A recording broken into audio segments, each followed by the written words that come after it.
Civic space is the golden thread in the fabric of the operating environment of civil society. Now, when civic space is shrinking, it's not only the civil society or organizations that suffer, the constituencies of these organizations suffer too.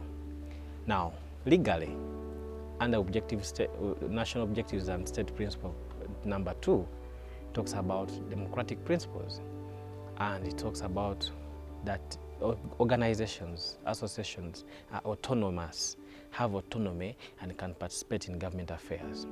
Article 38 of the Constitution is the effect that citizens have a right to participate in the affairs of the state. How?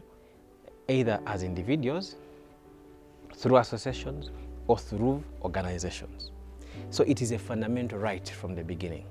So what that means is that state recognizes that there is an importance that these key players work in terms of pushing forward the development of the country. The attack on civil society organizations, the NGOs, and meanwhile civil society is not just about the NGOs. It is just the broader perspective. Sometimes we narrow it down. The attack on media is attack on civil society. The attack on individual human rights defenders is attack on civil society. Now, the recent attack for me, if I do a lot of trends analysis, it's election time. The attack we had last time, it was after 2016 during the Tojikwata call. So, and all these are politically charged seasons. So it is not by accident that these things are happening. These are planned out events. The general principle of criminal law is that you're innocent until proven guilty. This law says you're guilty until proven innocent, because they freeze your accounts, then they do the investigations later, and then they open your accounts. But do they know the damage they have caused? They do not actually compensate. If they later unfreeze my accounts, are they going to compensate me for the loss? Are they going to compensate me for the money? They don't. So even when later they find nothing, they have paralyzed your work. They have demoralized staff. They have created a situation where everyone starts doubting what you're doing. That is all damage, but they don't pay it. And this is where the point should come in, that if you highly believe that I am doing an activity that is subversive, it is about terrorism financing, bring the evidence before you close the account.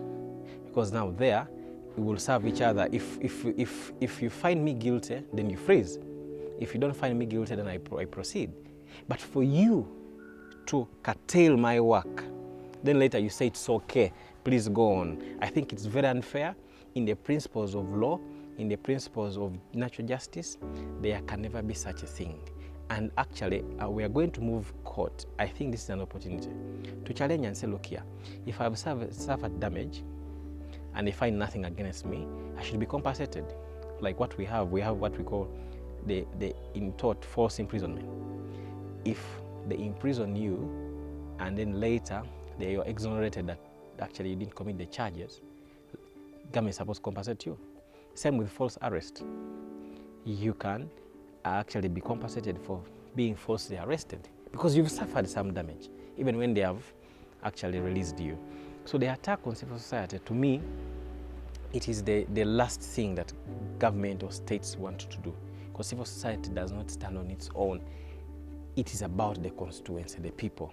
The right to associate is guaranteed under Article 38 and Article 29 of the Constitution.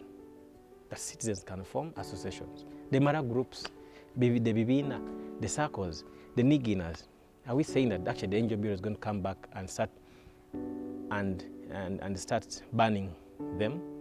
This is a bad precedent set, and it's bad for shrinking space.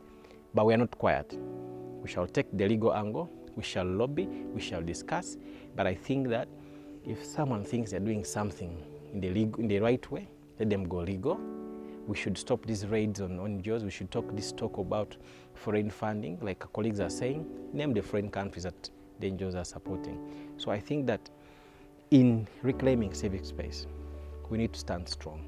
Citizens must come, because this is not just about certain NGO, it's about all of us. An attack on one is an attack on all of us. And like the saying is, that don't keep quiet, because there may be no one to stand for you. First they came for the socialists, he said, I'm not a socialist, he kept quiet. They came for everyone, and until there was no one left but him. So let us speak out now and challenge all these state excesses, because they're not good for a operating environment. They're actually curtailing our freedom of association, freedom of expression, even for the media, whatever is happening, that you must register in 7 years, I mean within 7 days. But do we even need to check and say, is the media council even fully constituted to pass on such, directives? So the civic space is for everyone. As citizens, let us fight on.